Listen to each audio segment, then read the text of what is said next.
When I first saw murder drones running around the internet with high popularity, I was put off by it since it was so popular. I have an issue of not wanting to watch something if it's popular. I never really considered what I might gain from watching the series, and I hardly gave it a passing look, chalking it up to be another angsty series that only applied to younger people. However, after giving the amazing digital circus a watch, I was intrigued by the people who produced it. It was so high quality that I almost couldn't believe it. It's amazing where indie animation is going, isn't it?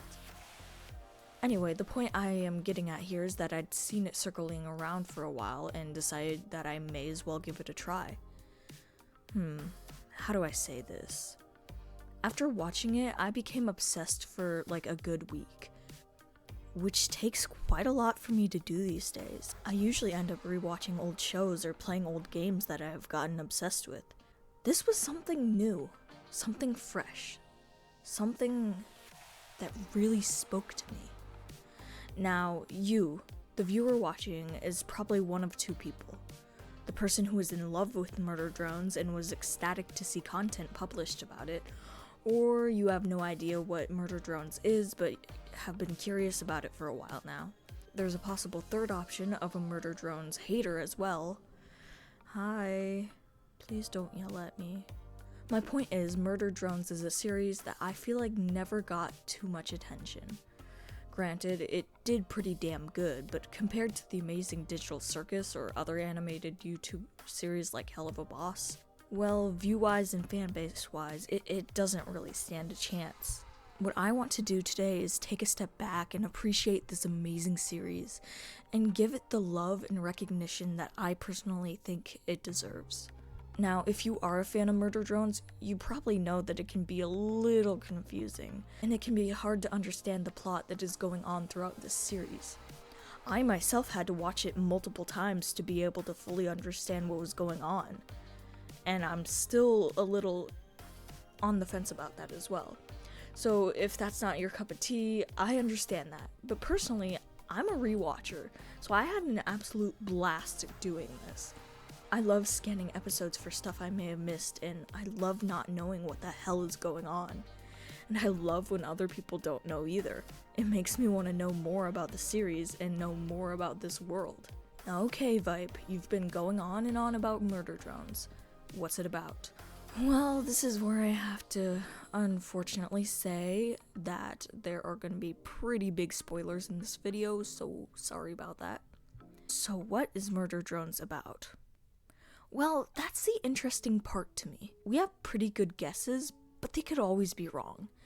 I'll try to pick up the pieces from what I gathered and lay them out for you.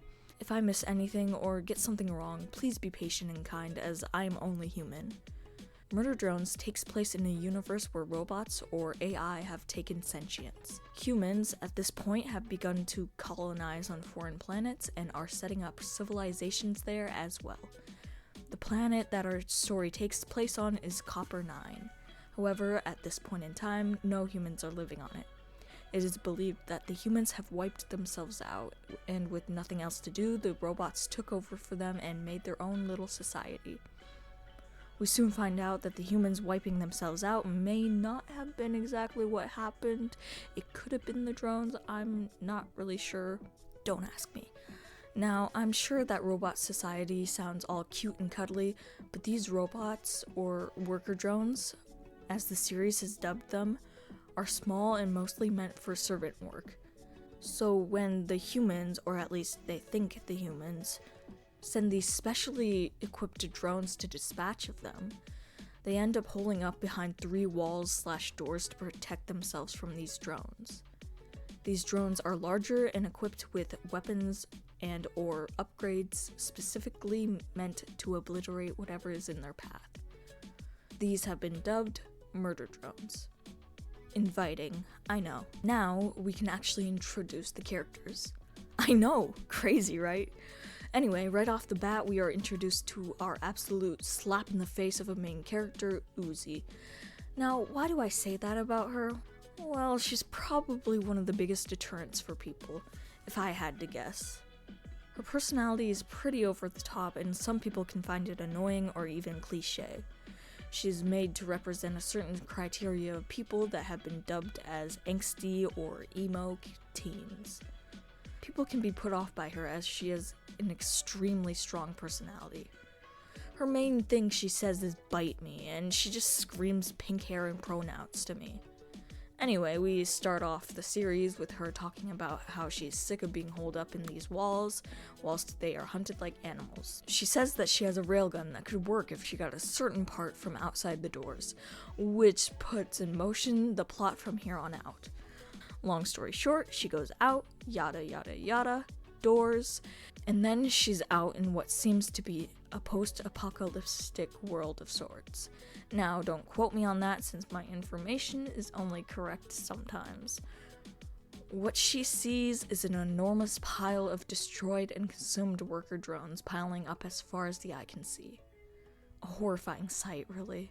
Actually, I'm going to pause here and just comment on how absolutely stunning this show is, both in visuals and just atmosphere. This show loves its horror bits, and I have to give them credit for it because this show is just one of the creepiest things I have ever seen. It's impressive when you can give us body horror with things like robots, so that you don't have to deal with the YouTube guards showing up on your door and for having too much blood and guts. But this show managed to pull this off so well. I tip my hat to them in that regard. Anyway, this is where Uzi meets one of these murder drones and almost gets herself killed. She does, however, end up decommissioning him by blowing up his head, and that throws his sensors onto the fritz as his head regenerates, which is horrifying, but he is no longer hostile. This is where we meet our second main character, N. Once again, long story short, N is extremely kind to Uzi because he thinks that she's a murder drone like him because his sensors are scuffed, and we learn that murder drones need to consume the worker drones so that they don't overheat, or at least they need to consume their oil. Soon after that, we meet the other two murder drones, J and V. We'll get to them later. Okay, so I'm going to stop recounting the episode bit by bit now that we have our characters introduced. I want to talk about the plot itself and what I think about it or how I interpret it.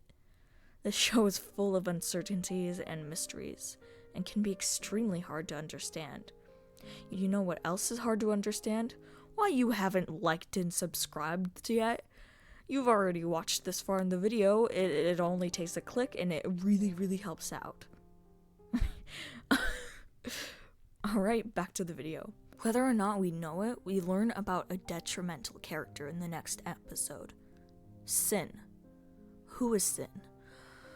Well, it's not that simple of an answer. At the end of the last episode, Uzi killed Jay. In the second episode, the focus is these drones that keep getting lured into the darkness only to be consumed by something that was residing within Jay's corpse. It seems to be this mass of goop and what seems to be organic matter. In a sense, Sin. Now, who is Sin, and how do we know it's her? Well, throughout the series, the show has been dropping hints about an entity that has been referred to as the Absolute Solver. Now, I want to back up a little bit here because if we dive too deep without more info, it may get a little confusing. As I mentioned before, it took me a few tries of watching this show to understand what was happening. N, V, and J were all originally drones in service of an upper-class human family. They were taken in and fixed by Tessa, a human girl. They were taken from a drone dump pile that resided by her home. It seems that N doesn't recall most of this, despite both J and V seeming like they knew what was going on. I could be wrong there, though.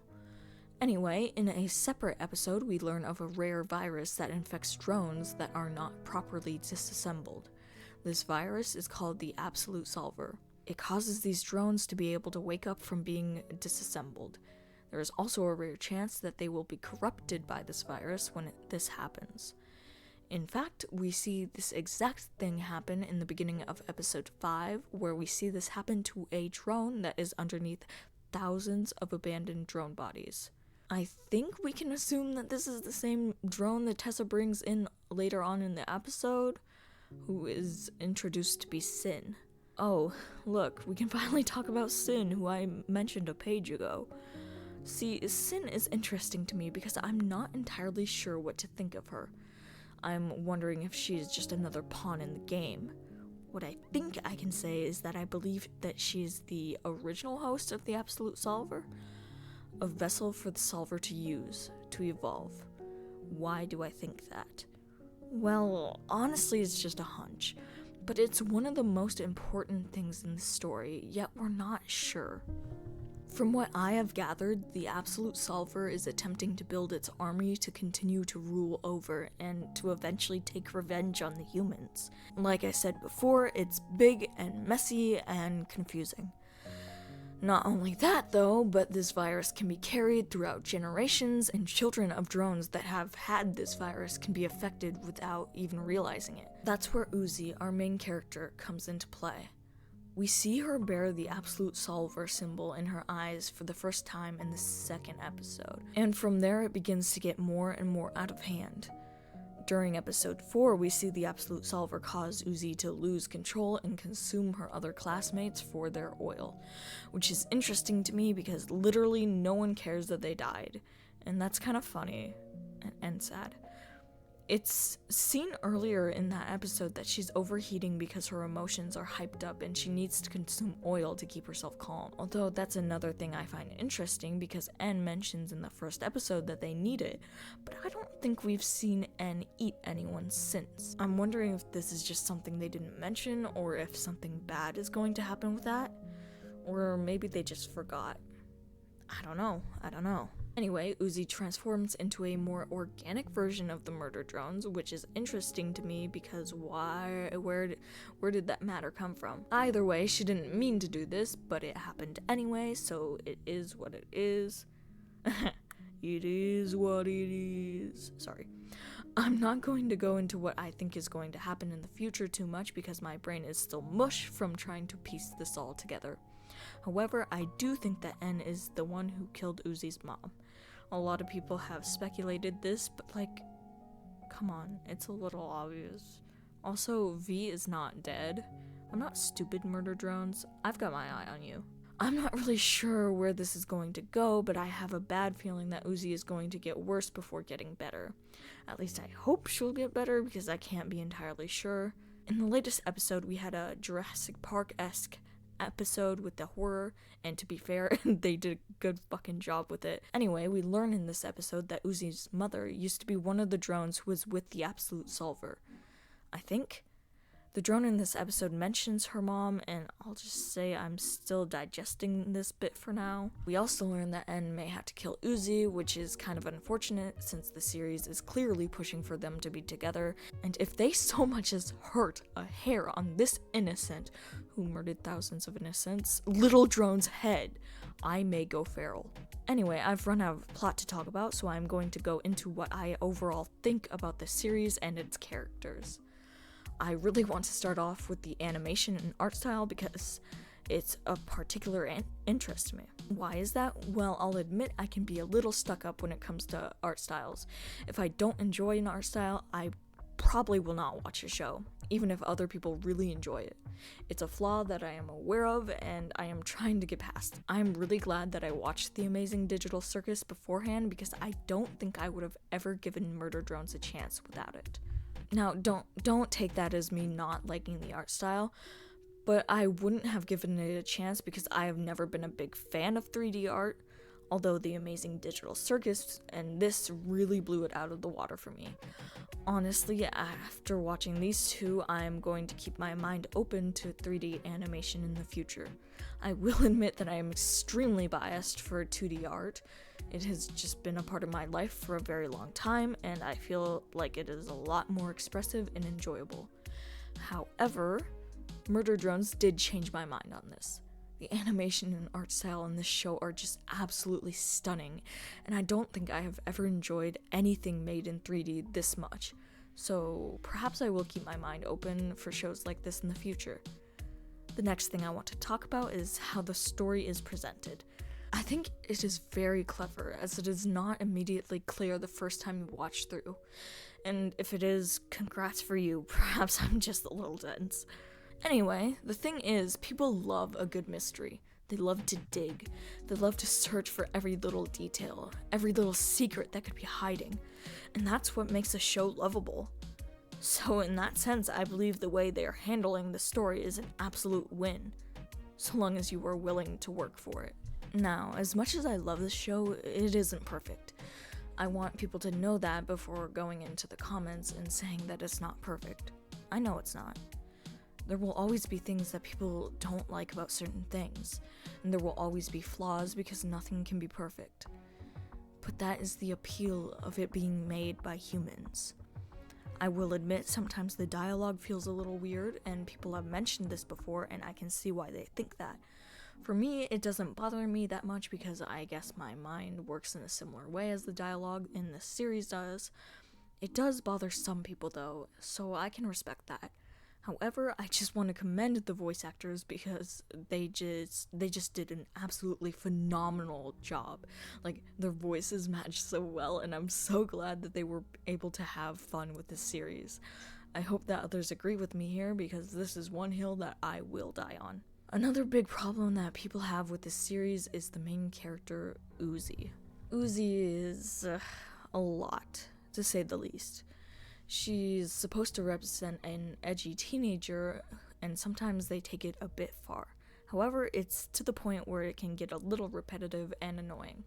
I personally don't mind this, but there are a lot of people who just cannot handle Uzi. I want to talk about N. He's just so cute. I'm sorry, I can't handle it. Like, I don't think I've ever met a character that has been so universally loved as much as N is. I don't think I've seen someone who dislikes him yet, and they exist, I know they do, but it's just hard for me to understand why someone would dislike him. He's a cinnamon roll, and he has killed thousands, but he's also a sweetheart. I mean, just look at him, he's adorable. Also, the humor in this show was just made for me. It's so stupid. Like, this should not be this funny to me, but it cracks me up. The door jokes also crack me the hell up. Why? Why is this what makes me laugh? Fucking door jokes. Okay. So, Murder Drones is one of my favorite shows as of right now, and considering that you stayed this long, I hope you understand why. It's a show that is going to grow to become more and more important to me as I go along in life. It has inspired me to take a different look at animation as a whole and storytelling as well. I hope to be able to continue watching this phenomenal show and enjoying everything about it in the future. Murder Drones is a tragic tale about robots gaining sentience and having to deal with issues from both the past and the present, having to overcome the atrocities that humans committed simply because they stemmed from them. They are beings that haven't been sentient for very long, trying to learn how to be sentient and how to fit into this world. The most insane thing to me about all this is that a human created this series. A human who poured their heart and souls into it. To the creator of this show, thank you. Truly, I don't think I'll ever see a show that affects me the way that this one did. Keep up the good work. And thank you. Thank you guys so much for watching. I really appreciate your patience with me. Sorry this took so long to get out, but I wanted the script to be good. Also, I may or may not have gotten obsessed with Baldur's Gate 3. Whoops. Anyways, I hope you all have a wonderful day, and please remember to like and subscribe. And as always, I will see you all next time.